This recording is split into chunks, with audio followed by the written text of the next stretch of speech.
This is a Frizzle Sizzle. So normally it has long stems that come up, or leaves, I guess, and they swirl and it's super cute. Mine has done that a couple times and then they die off almost every year. But they're generally best when you pot them above the soil, which I did not know when I first planted this one. And it hasn't grown back yet this year, but I'm gonna try repotting it and see if that helps. I just pulled the soil out, or kind of dumped the soil off the top, and as you can see, there's actually not much to it. It was a lot bigger.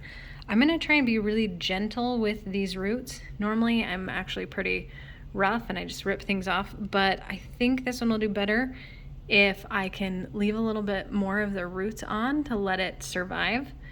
So here we go with a gentle maneuver to remove the plant and the roots.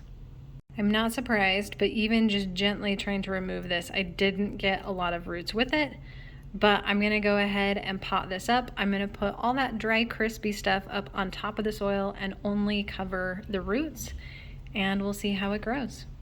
All right, it's all potted up. It has a little praying mantis back and some words of encouragement, and we will see how it grows. I'm gonna wait a day or two and then water it, and I'm gonna water it a bit more frequently than I had in the past.